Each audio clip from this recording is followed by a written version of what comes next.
And a very good evening, everybody. Last spring, baseball Tetons were involved in a fight to the finish with Bismarck State for the conference title, BSC 1. So this spring, what's the conference going to look like in the Mondat? Yeah, every year is so different, and you know, there's so many more obstacles than just the other team you play. The schedule that you get laid in front of you, the fact that, you know, we're going to find a way to cram a bunch of games into a very short period of time once again. The weather isn't exactly cooperating with us accordingly. And so I think as we look to progress, you know, with the conference, Bismarck's going to be really tough. Miles is going to be really tough. Dawson's going to be really tough.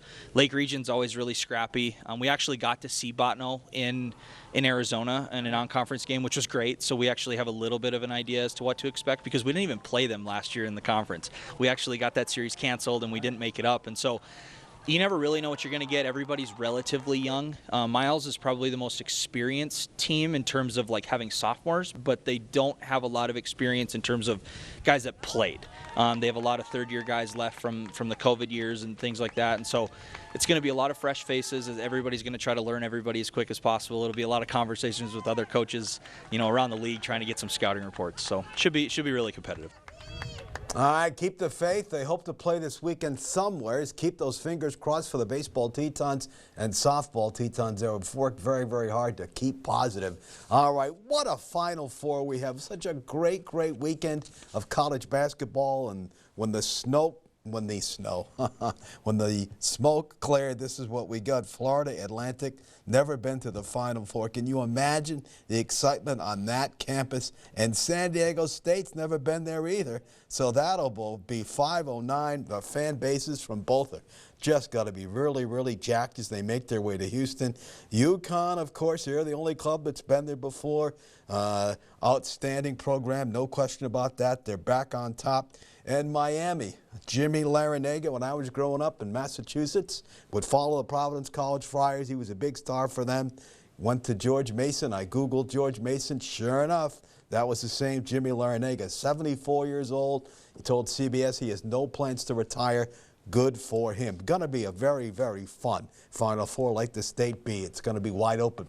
All right, Twins opened their season on Thursday at Kansas City. This morning they were playing the Buccos, who, like the Twins, trying to come back from a horrible season a year ago. Let's go south for spring training. Some new names, but not this name, Joe Ryan. Hoping he can be an ace. We need you, Joe, to be a 20-game winner. Bottom half of the first. Ed Julian, that's a new name, is going to roll one to center. Trevor Lornick's going to score, and it's going to make it 1-0 Minnesota Twins. Later on in the second, 2-1, 0-2 count to Hernan Perez with a shot to right field. Going goodbye, a 3-run home run. That is going to give the Twins a 4-run lead. Look at that green grass. Oh, my goodness.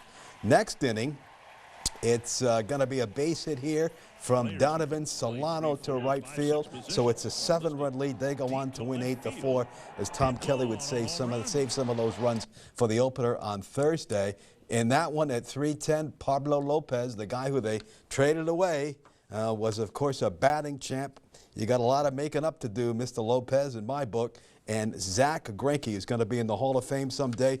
Minnesota beats Dave Haxtell. Remember him, the old UND coach, 5-1. Matt Bawley with a hat trick. And Minnesota in a heck of a battle with Sacramento, 58-57 at the half. Let's take a timeout on First News at 10.